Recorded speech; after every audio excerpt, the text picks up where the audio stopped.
Hello everyone. आज इस video में आपके जो डाउट्स हैं वो सारे डाउट्स को डिस्कस करने वाले हैं। डाउट्स के साथ में मुझे एक और चीज डिस्कस करनी थी। जैसे मैंने पिछले टाइम मतलब लास्ट जो वीडियो था कल का, उसमें मैंने हाइट एंड वेट का जो चार्ट था उसको डिस्कस किया था, बट उसमें जो चार्ट था वो थोड़ा अलग फोटोज में लग गया था, तो मैं उसको डिस्कस नहीं कर पाई थी। और मैंने बोला था कि अगली जो वीडियो होगी उसमें मैं उसको डिस्कस करूंगी। तो आज सबसे पहले वो हाइट एंड वेट वाला चार्ट देख लेते हैं, फिर एक एक करके आपके सारे डाउट्स, मतलब मैंने सबके डाउट्स लिए हैं, ठीक है, उन सबको डिस्कस किया है। हर एक का मतलब जितने पॉसिबल शॉर्ट ड्यूरेशन में होगा उतना कर लेते हैं हम। तो पहले इस चार्ट को देखते हैं। इस चार्ट के अकॉर्डिंग ये देख लो, पहले तो हमें ये 140 से लेके 151 तक कोई लेना देना नहीं है, ठीक है। ये हमारे किसी काम का नहीं है। इस पे कर दो मार्क, रेड कलर का कर देते हैं हम। तो एक मिनट रुकना, मतलब ये किसी काम के नहीं है। कहाँ तक नहीं है? 151 तक नहीं है, ठीक है। तो यहाँ से कोई लेना देना नहीं है, ठीक है। ये बकवास है। अब इसके नीचे से देखो, इसके नीचे से क्या है कि इसको थोड़ा मैं चेंज कर लूं, येलो, हाँ ये येलो। देखो, जिसकी हाइट 152 सेंटीमीटर है, ठीक है, उसके लिए मिनिमम वेट कितना होना चाहिए? 41.6, यानी कि 42, ठीक है। इतना तो ये मिनिमम है। मतलब अगर किसी की 152 है, 153, 154, 158, 162, तो ये मिनिमम वाला देख लो कि इतना जो है ये मिनिमम रहने वाला है। इसका स्क्रीनशॉट ले लेना, ठीक है। अब अब ये देखो, अगर किसी की एज 17 से लेकर 20 ईयर्स तक है तो उसका मैक्सिमम वेट कितना होना चाहिए? मान लो कि अगर किसी की हाइट जो है 155 है, ठीक है, तो उसमें मैक्सिमम वेट कितना होना चाहिए? 52.9, यानी कि 53 उसका मैक्सिमम होना चाहिए।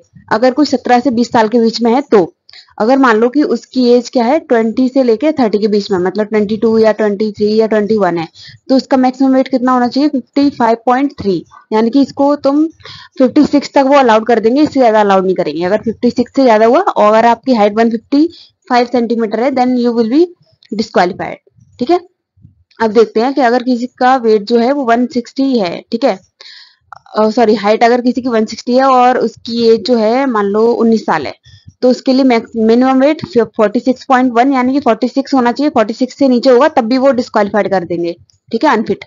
अगर और इसका मैक्सिमम कितना होना चाहिए? 56.3, यानी कि 57 तक ले लेंगे, इससे ज्यादा नहीं लेंगे। अगर किसी की हाइट मान लो 160 सेंटीमीटर है, ठीक है, और उसकी एज 19 है, तो उसका मैक्सिमम वेट 57 तक ही रहेगा, उससे ज्यादा नहीं होगा, ठीक है। ये फीमेल्स वाला चार्ट है, मेल का अलग होता है, मैंने फीमेल वाला निकाला है। तो कहीं ऐसा ना हो कि आप कोई मतलब मेल वाला चार्ट देख लो और उससे कंफ्यूज हो जाओ। तो ऐसे आपको पता चल गया कि किस तरीके से एज को और हाइट एंड वेट को कैलकुलेट करना है। तो उसके अकॉर्डिंग आप देख लेना, मैंने आपको 2-3 एग्जाम्पल दे दिए, उसके अकॉर्डिंग देख लीजिए, ठीक है।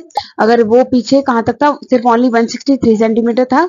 इसमें क्या है कि ये मतलब 165, अगर किसी की ज्यादा ही हाइट है 155, 175, 171 है ना, तो इसकी है तो मिनिमम वेट अगर किसी की 165 है तो मिनिमम कितना होना चाहिए? 49, ठीक है। और मैक्सिमम कितना होना चाहिए? अगर कोई 17 से 20 साल की रेंज में है तो मैक्सिमम होना चाहिए 60, और 20 से 30 साल तक की रेंज में है तो कितना होना चाहिए? 63। 63 से ज्यादा नहीं होना चाहिए अगर किसी की हाइट 165 सेंटीमीटर है तो, ठीक है। अगर किसी की 160 है तो उसकी देख लेना, इनका स्क्रीनशॉट ले लो, ये बहुत इंपॉर्टेंट है।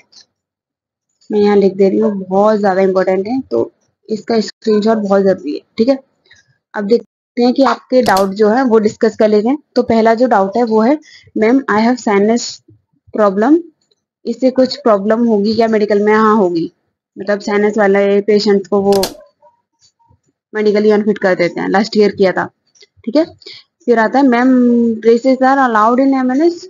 ब्रेसेस वो डिपेंड करता है कि आपको ब्रेसेस किस रीजन से लगे हैं, ठीक है। अगर मतलब नॉर्मली आपके टीथ को अलाइन करने में लगे हैं, आपके टीथ इतने ज्यादा कोई प्रॉब्लम नहीं है टीथ में, मतलब थोड़ी बहुत है, तो ब्रेसेस अलाउड है, ठीक है। और मतलब मैं श्योर नहीं हूँ, बट शायद ब्रेसेस अलाउड हो सकते हैं अगर कोई माइनर प्रॉब्लम है तो, है ना। मतलब सिर्फ अलाइन करने के लिए, या फिर कुछ लोग ऐसे होते हैं ना कि जैसे जैसे मेरी मम्मी के साथ हुआ था, तो उनका एक्सीडेंट हुआ था, ठीक है। फिर उनके बाद उनको ब्रेसेस लगे थे क्योंकि उनके जो जबड़ा होता है वो हिल गया था, और दांतों थे, दांतों में भी प्रॉब्लम हुई थी, तो इसलिए उनको ब्रेसेस लगे थे। तो अगर इसकी ऐसी कोई किसी की कंडीशन है, भगवान ना करे ऐसी हो, बट ऐसी कंडीशन है तो ब्रेसेस अलाउड नहीं होंगे, ओके। देखते हैं next doubt. Next is, height is 152 centimetre and age 22। मैंने जो पीछे टेबल दी है उसको चेक कर लो, उससे हो जाएगा तुम्हारा, ठीक है। Next is, Kandi area certificate for healing. अगर हीलिंग रीजन से हो तो फिर हाइट में 5 सेंटीमीटर का रिलैक्सेशन मिलेगा, कितने का मिलेगा? 5 का। ठीक है,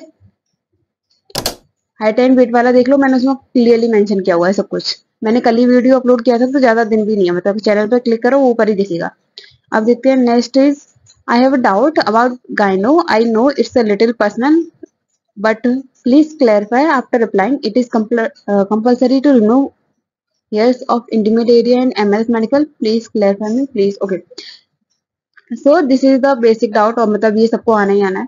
इसमें क्या है कि अगर हेयर ग्रोथ ज्यादा है देन यू शुड रिमूव, अगर कम है तब भी रिमूव करके जाओ, क्योंकि वहाँ हेयर से क्या होता है कि जैसे लास्ट ईयर में बताती हूँ ये केस, एक लड़की थी, ठीक है, उसको हेयर ग्रोथ थे, मतलब उसके चेहरे पे भी थे, थोड़ी सी मुस्टैच भी थी, और उसको इंटीमेट एरिया में भी हेयर थे। तो उसको क्या किया था, उन्होंने मेडिकली अनफिट कर दिया था, मतलब थोड़े से उसके यूजल से थोड़े ज्यादा थे, प्रॉब्लम नहीं है बट थोड़ा सेफ रहेगा, मतलब रिमूव करने में भी कोई प्रॉब्लम नहीं है, तो बेटर है कि प्रिकॉशन ले लो, है ना। वो कहते हैं ना, prevention is better than cure, तो वो वाला मैं बता रही हूँ कि अगर रिमूव करने में कोई दिक्कत नहीं है तो रिमूव करके जाओ। जैसे उनको ऐसा लगता है फिर अगर किसी की हेयर ग्रोथ ज्यादा होती है नॉर्मल से, या फिर ठीक ठाक भी होती है, तो कि अगर इसको कहीं पीसीओडी या फिर पीसीओएस तो नहीं है, जो हार्मोनल वेलेंस वाली जो डिसीजेस होती है ना, वो इसलिए मैं बोल रही हूँ कि अगर किसी को है तो करके जाना, चांस मत लो कि वो आप उनको मौका दो वो आपको डिस्क्वालीफाई करें, है ना। मतलब थोड़ी सी लापरवाही के पीछे डिस्क्वालीफाई नहीं होना है, रिमूव करके जाना। ओके, नेक्स्ट इज प्लीज यार कोई बता दो, फॉर्म अभी अभी नहीं आए हैं, फॉर्म फॉर्म आएंगे कल के बाद, कल लास्ट हियरिंग है, ठीक है, 22 जुलाई को लास्ट है, और रीनीट नहीं हो रहा है, मतलब 99% ऑलमोस्ट चांसेस है कि नहीं होगा, तो कल के बाद में, और ज्यादा खींचेगा नहीं, वो 25 या फिर 30 जुलाई से पहले पहले ही आ जाएगा, ठीक है, 30 जुलाई से बाद में नहीं जाने वाला। अब देखते हैं नेक्स्ट जो डाउट है वो है, मैम क्या अभी फॉर्म आ गए? नहीं आए, नो अभी नहीं आए हैं, ठीक है। 20 जुलाई मैंने सर्च किया, मुझे नहीं मिल रहा, क्योंकि अभी आए नहीं है इसलिए नहीं मिल रहा, ठीक है। नेक्स्ट इज दी प्लीज मैंने सीबीटी के जीके की प्रिपरेशन करा दो। यार मैंने ना कोशिश करी थी, ठीक है, और मैंने बड़ी मेहनत से वो एक वीडियो बनाया हुआ था डेज एंड थीम वाला, पीपीटी बनाने में ऑलमोस्ट मुझे 3 घंटे लगे थे, ठीक है, रिकॉर्ड करने में भी मुझे, रिकॉर्ड करके अपलोड करने में मुझे 1 घंटा लगा, मतलब मेरे 4 घंटे गए, ठीक है। उसके बाद भी उस पर रिस्पॉन्स कितना था? सिर्फ ओनली 100 व्यूज, ठीक है, तो इसका मतलब ये होगा, व्यूज का मतलब नहीं है बट इसका मतलब ये हुआ ना कि बच्चों को वो देखना नहीं है ना। तो अगर आप लोग इंटरेस्टेड नहीं हो, आपके लिए बेनिफिशियल नहीं है, तो फिर मैंने वो आगे कंटिन्यू भी नहीं रखा। अगर रिस्पॉन्स अच्छा मिलता तो मैं कंटिन्यू रखती, डोंट वरी। अगर मतलब सीरियसली अगर चाहिए सब लोगों को तो बताओ फिर एक बारी। नेक्स्ट इज मैम फॉर्म कैसे भरें, एक वीडियो बना दीजिए। अभी फॉर्म निकले नहीं है, फॉर्म जैसे ही निकलते हैं मैं आपको एक फॉर्म फिल करके दिखाऊंगी, आपका मतलब पूरा वीडियो उसको अपलोड कर दूंगी कि किस तरीके से क्या क्या करना है, कौन से स्टेप है। अगर आप चाहते हो कि मैं 23 वाला प्रोसीजर आपको बताऊं तो वो भी बता दूं, मेरे पास वो वीडियो पड़ी हुई है, रिकॉर्डेड है। ओके, अब देखते हैं नेक्स्ट वाला। नेक्स्ट इज मैम एमएनएस के एग्जाम के बाद जो बच्चे क्वालिफाइड होंगे उन्हीं बच्चों का मेडिकल एग्जाम होगा, या फिर सब सभी बच्चों का सेम डे होगा? देखो मैं बताती हूँ आपको, अगर शॉर्ट लिस्टेड वाली कैंडिडेट की लिस्ट में आप आए, ठीक है, मतलब आपका एमएनएस का सीबीटी एग्जाम भी होगा, आपका एमएनएस का मेडिकल भी होगा, आपका एमएनएस का इंटरव्यू भी होगा, इरिस्पेक्टिव हो कि आपका सीबीटी में स्कोर क्या है, आपका इंटरव्यू कैसा गया है, उससे कोई मतलब नहीं है, आपका मेडिकल पूरा होगा, ठीक है। वो तो बात का रिजल्ट है ना कि आपका सीबीटी में कितना आया, कि इंटरव्यू में कितना आया, सबका मेडिकल होगा, जिसको भी शॉर्ट लिस्टेड कैंडिडेट की लिस्ट में वो रखेंगे, ठीक है। और जो मेडिकल होता है पहले दिन कुछ टेस्ट होते हैं, मैंने मेडिकल का वीडियो अपलोड किया हुआ है, उसको चेक कर लेना, ठीक है। मैं आई बटन और डिस्क्रिप्शन बॉक्स दोनों में लिंक दे दूंगी, तो डिस्क्रिप्शन बॉक्स की आप लिंक एक बार चेक कर लिया करो। मैंने उसमें देखो मेडिकल का अपलोड किया है, डॉक्यूमेंट क्या क्या चाहिए वो अपलोड किया है, ठीक है। और एप्लीकेशन फॉर्म के टाइम में कौन कौन से डॉक्यूमेंट हैं वो है, और जो डाउट्स आपके होते हैं उनका भी कर रखा है मैंने, मतलब मैंने बहुत सारी वीडियोस अपलोड कर रखे हैं, आप देखो तो फिर आपके सारे ऑलमोस्ट मतलब 90% डाउट जो है आपके क्लियर हो जाएंगे, ठीक है।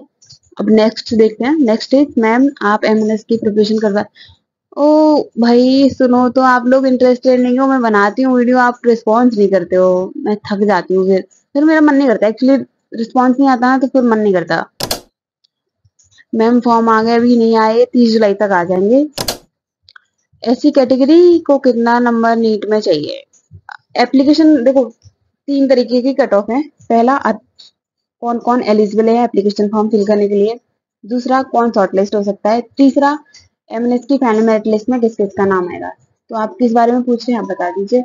एससी कैटेगरी हो तो आपका जो नीट का एससी का कट ऑफ गया है उसके अकॉर्डिंग उस मतलब जो भी है 100 110 जो भी आपके क्वालिफाइड मार्क्स है, अगर उससे ऊपर हैं तो आप एप्लीकेशन फॉर्म फिल कर सकते हैं। ठीक है, शॉर्ट लिस्टिंग के लिए अगर आपके मार्क्स 360 प्लस हैं तो आप शॉर्ट लिस्ट हो सकते हैं।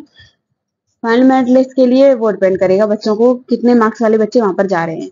बट इस बार जिस तरीके से का रिजल्ट है मतलब जिसके भी 550 से अबव है उसके चांस थोड़े से ज्यादा है इन कंपेरिजन टू जिनके 550 से कम है। ठीक है, अब देखते हैं नेक्स्ट।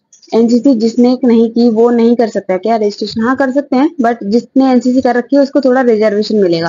किसी ने अगर रिजर्वेशन वाला नहीं दे रखा है तो मैं उसके डिस्क्रिप्शन में लिंक दे दूंगी, वो चेक कर लेना कि किस तरीके का क्या रिजर्वेशन है। ठीक है, next is when my NEET score is 357, is there any chance of getting selected for MNS for final merit list?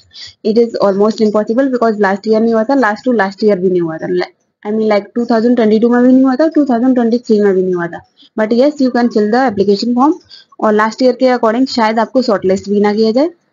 So I'm just saying don't take it otherwise, but I'm telling you the fact। ठीक है, next is ma'am I am civilian but my marks in NEET are 510, MNS में जा सकती हूँ without Indian army background. Okay, जा सकती हो, CBT में थोड़ी ज्यादा मेहनत करो, इंटरव्यू को बहुत अच्छे से करना होगा और मेडिकल में फिट होना पड़ेगा बिकॉज इस बार बहुत ज्यादा रैंक है, तो इस बार 510 का भी थोड़ा मुश्किल लग रहा है, बट कोशिश कर सकती हो कि हो जाए। उसके लिए सीबीटी में आउट ऑफ आउट करना पड़ेगा, इंटरव्यू बहुत ज्यादा अच्छे से करना पड़ेगा एंड मेडिकली फिट होना पड़ेगा। ठीक है, नेक्स्ट इज मेरे किसी अंकल का है। ओके, मेरे गुड़िया के 500 मार्क है नीट में, मैंने अप्लाई करना चाहिए। हाँ अप्लाई आप कर सकते हैं, उसको बोल दीजिए कि मतलब एमएनएस का सीबीटी का पढ़ने के साथ साथ वो नीट का भी पढ़े क्योंकि 500 पे थोड़े से कम चांसेस है अंकल इस बारी, तो आप कोशिश करिए कि वो दोनों का पढ़े।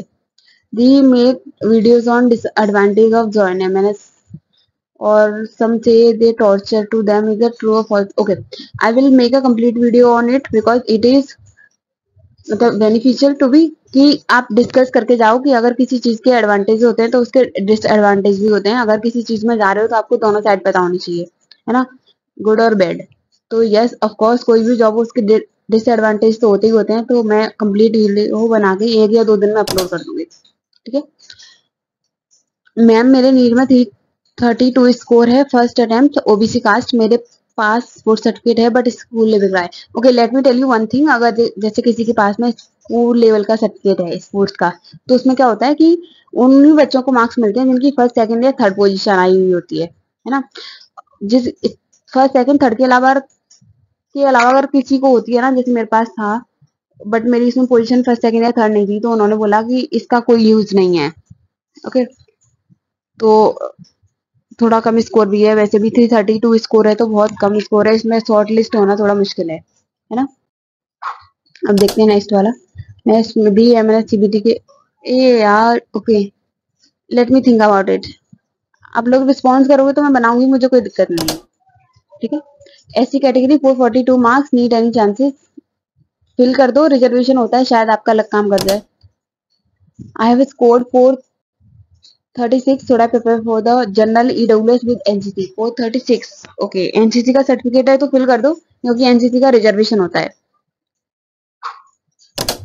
अब देखते हैं नेक्स्ट वाला। यार आई डोंट नो व्हाई सब चैनल्स आए पर अलग अलग कट ऑफ बता रहे हैं, कोई बोल रहा है 300 प्लस, कोई बोल रहा है 500 प्लस, कोई बोल रहा है 400 प्लस। एग्जैक्टली लास्ट ईयर कितने गए थे उतना किसी को नहीं पता। क्या 3 टाइप की कट ऑफ होती हैं, ठीक है, और सीबीटी के लिए प्रिपेयर करूं या नहीं। ओके 3 टाइप की कट ऑफ होती है, मैंने अभी भी थोड़ी देर पहले ही उसको बोला है कि फॉर्म भरने के लिए अलग होती है, शॉर्ट लिस्ट होने के लिए अलग होती है, फाइनल मेरिट लिस्ट में आने के लिए अलग होती है।